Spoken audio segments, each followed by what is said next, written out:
パート78始めていきましょう。前回の続き、今回は二の丸エリア北西側にあった茶室を建築していきます。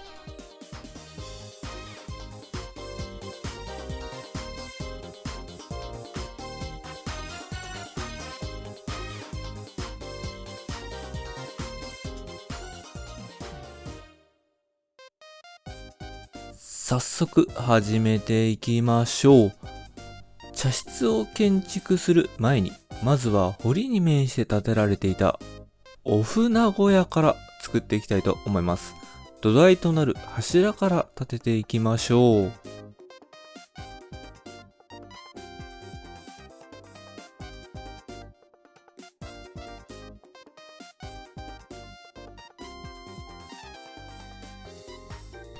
お堀にも柱を立てていきます。石垣に立てた柱とつなげて土台となる柱を立てていきたいと思います。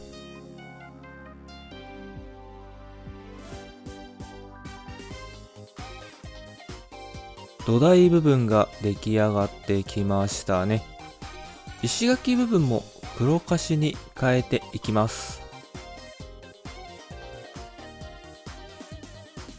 絵図では船着き場ではなく船小屋と残されているので、石垣から桟橋ではなく小屋から船に乗るように作っていきたいと思います。土台が出来上がったので骨組みを作っていきましょう。高さを調節しながら作っていきます。この高さでつなげていきましょう。お船小屋は松本城を見取り図に絵として描かれています。というわけで今回は松本城を見取り図に描かれている船小屋を参考に、戸田市時代の絵図に残されている間取りで4軒の船小屋を建築していきます。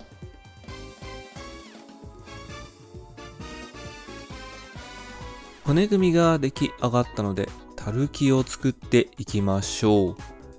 垂木は頭皮の木で作っていきます。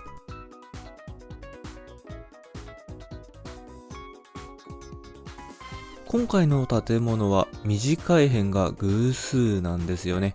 なので階段を合わせてこんな感じの垂木にしたいと思います。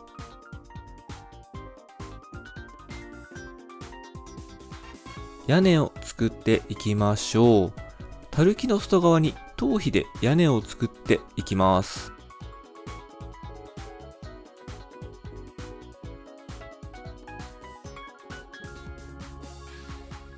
幅が狭いので2段目から切り妻屋根にしていきます。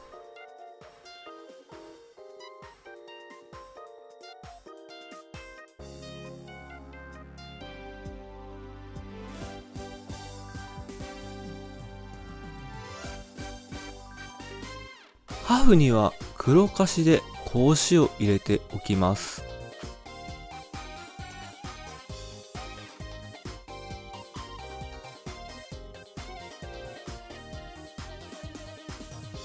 屋根と骨組みの隙間が埋まるように天井を作っていきます。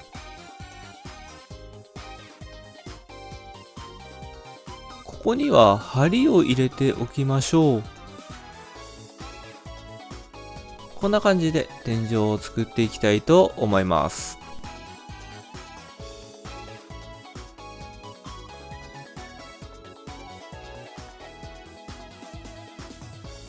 偶数幅の屋根なので階段を使って最上段を作ります。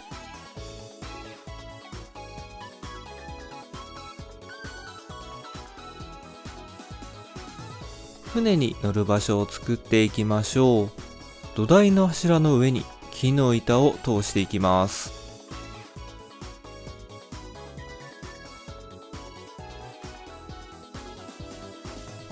桟橋の下に支えとなる木に見えるようにゲートを置いていきます。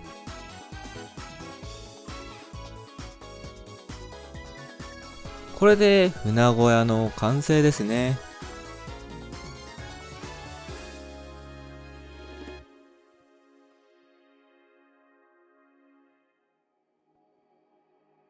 船小屋が出来上がりました。というわけで茶室を作っていきたいと思います。茶室の離れ、まずはすき家から作っていきます。骨組みから作っていきましょう。高さはもう一段上げて5段で作っていきます。今回は建物の一番外側の骨組みから先に作ります。4隅の骨組みができたので土台の骨組みを作っていきます。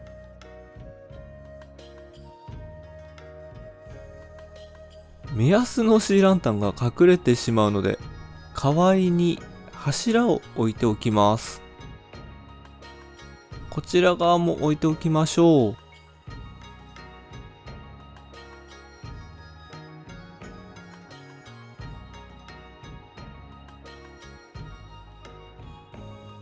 目安で置いた柱を伸ばしておきます。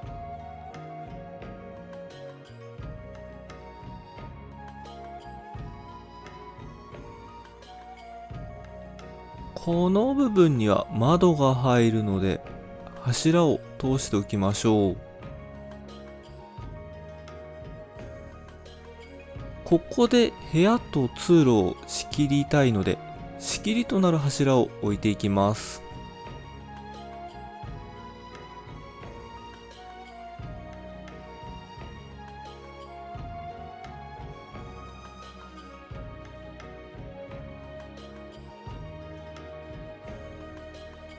先に梁を作っておきます。中央部分に1本、横に柱を置いていきます。こちら側には障子を入れたいので高さを調整しておきましょう。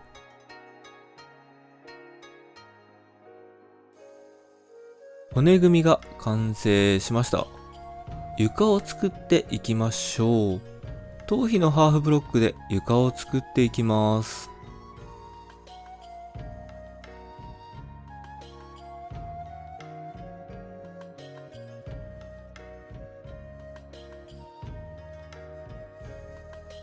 炉がある場所は黒樫の階段で囲っておきます。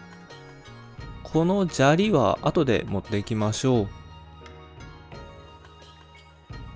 床がある部分はハーフブロック上げて作っておきます。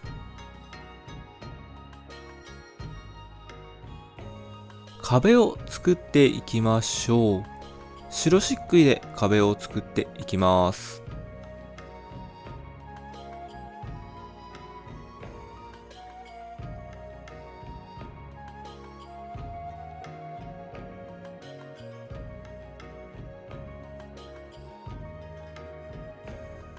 窓を作っていきます。窓の下の部分、ここは茶室への正式な入り口、にじり口を作ります。茶室へはここから入室しますね。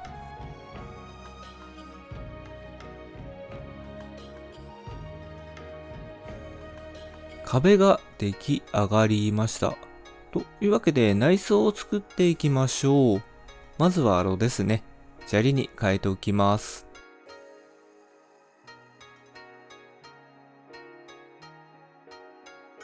床には掛け軸をかけておきましょう。炉の前には竹の柵で袖壁を作ります。こちらには起人口と呼ばれる入り口を作ります。お茶の前では皆平等ということで、どんな身分の人でも腰をかがめてにじり口から入るのが基本ですが、腰が悪い方が使う入り口ですね。ここは茶道口です。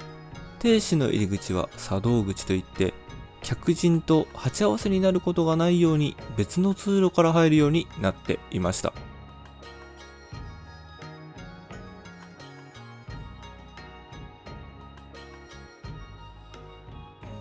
天井を作っていきましょう。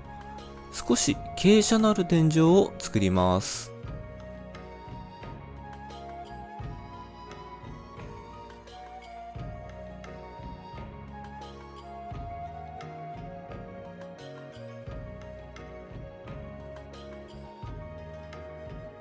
屋根を作っていきましょう。奇数×奇数の建物なので、真ん中にハーフブロックを置いて、たるきを作ってから屋根を作っていきたいと思います。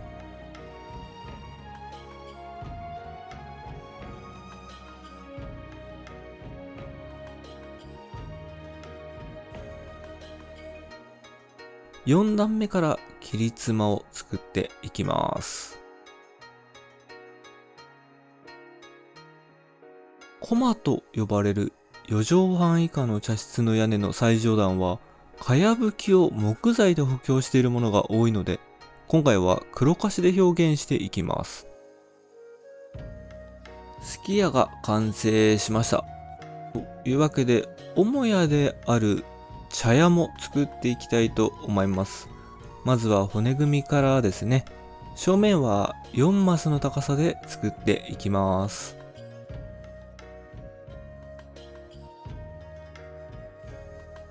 正面以外の骨組みは土台から作ります。2マスの高さで土台となる骨組みを作っていきたいと思います。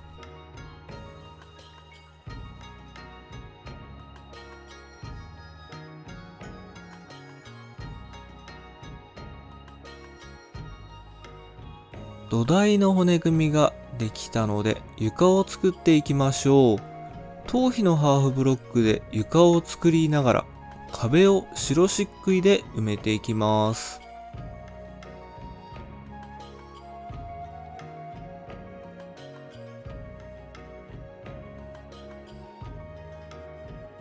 土間の部分は安山岩をハーフブロック分高くして置いておきます。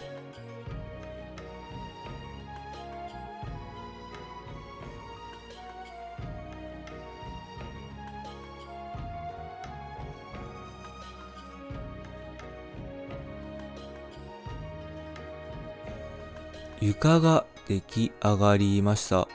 というわけで、母屋の茶室には下界と神聖な茶室を隔てる中門を作ります。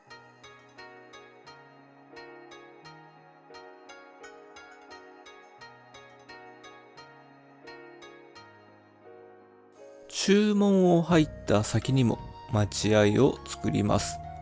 窓には障子を貼って待合を作っていきましょう。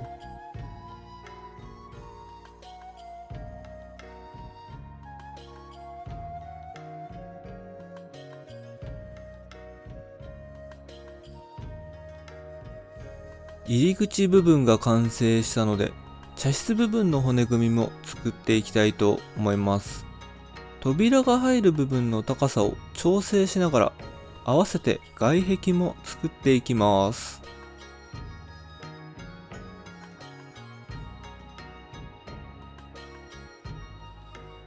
内装を作っていきましょう。広間と呼ばれる4畳半以上の茶室なので、母屋の茶室はにじり口がない作りで作っています。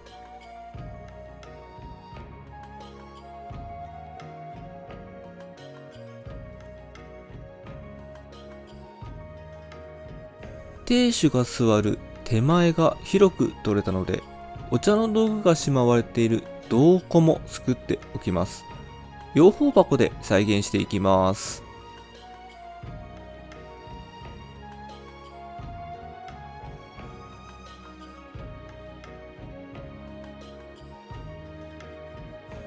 畳を敷いていきましょう。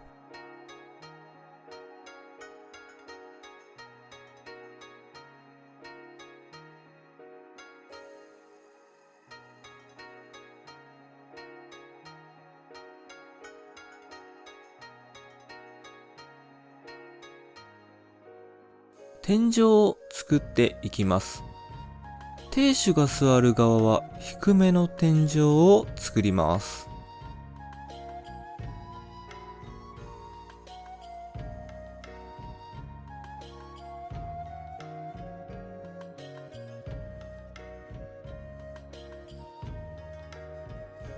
お客様が座る床前の天井は衣装が施された亭主の位置にある天井よりも高い天井を作ります。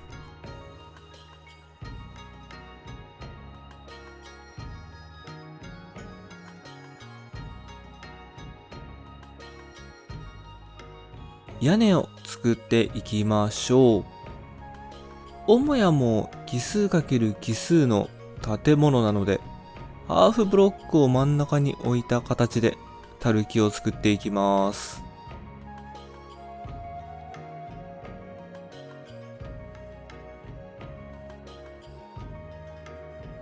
幅が広い建物なので、5段目から切り妻を作っていきます。母屋の屋根の最上段には丸石を使います。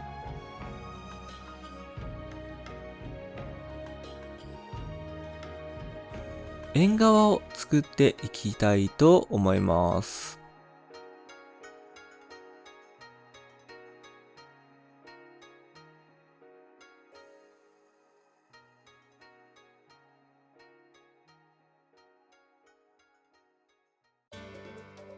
茶室の裏側にはお待合がありました。まずは骨組みからですね。骨組みから作っていきましょう。高さは4マスで作っていきます。作りはシンプルに2軒 ×4 軒の建物を作っていきたいと思います。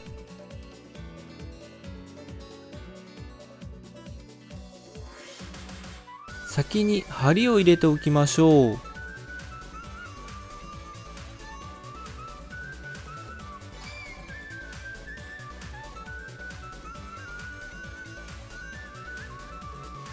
土台にも骨組みを作っていきます。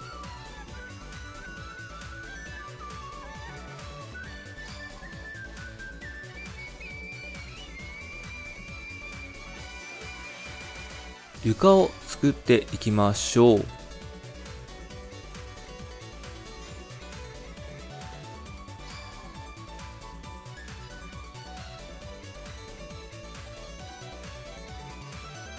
白漆喰の壁を作っていきます。たるきを作っていきましょう。天井を作っていきます。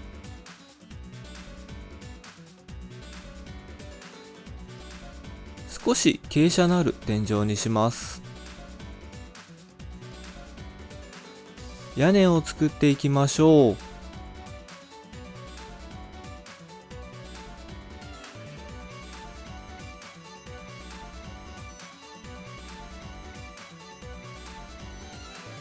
8000俵蔵の裏手にやってきました。ここにも茶室があったそうですね。ということで、ここにも茶室を作っていきたいと思います。狭い場所なので、作りはすき家と同じような作りで作っていきます。まずは土台からですね。土台から作っていきましょう。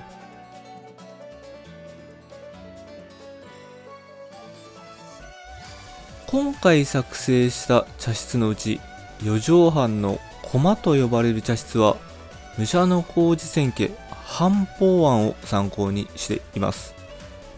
京都にある武者小路千家敷地内に現存する茶室ですね。使用上デフォルメしている箇所はありますが、それなりに再現できたかと思いますので、気になる方はぜひ調べてみてください。また、母屋の茶室は、京都裏千家のとつとつ祭を参考にしました。とつとつ祭は千利休の孫の号でもあります。毎年多くの著名人を招いた初釜が行われているこの茶室をベースに作成してみました。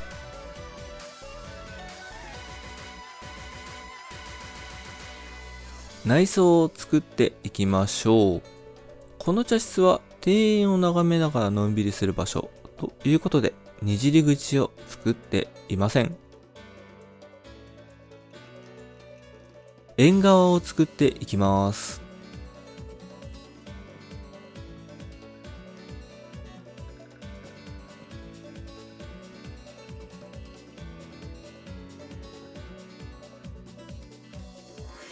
水辺が近いので、柵と柵の間にゲートを入れた支えにしていきます。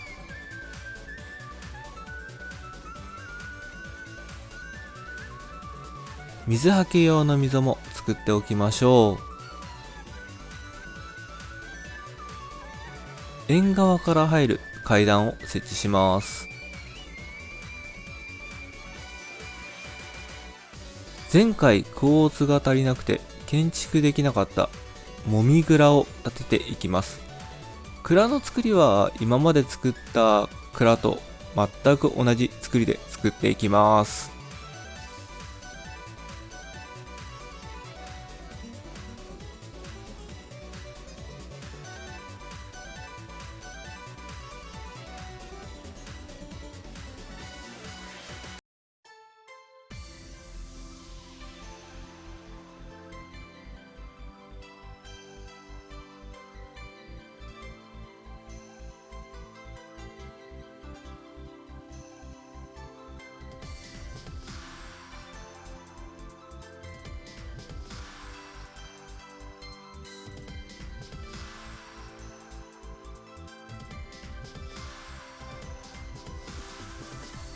パート78いかがだったでしょうか。今回は茶室をたくさん作りましたね。茶室を調べていく中で作法にもいろいろと意味があることを知ってとても面白かったですね。畳一つとっても意味があるそうで、機会があればもう少し詳しく調べてみたいなと思います。そしてこの南側ですね。やっともみ蔵の外観が出来上がりました。とはいえ、もみ蔵の内装や付属する建物まではできていないので、次回はやり残した建築をしてから二の丸を囲む塀や櫓を作っていきたいと思います。というわけで、今回のタイトルはお茶屋を作るですね。最後までご視聴ありがとうございました。チャンネル登録、高評価、コメントいただけると嬉しいです。それではまたお会いしましょう。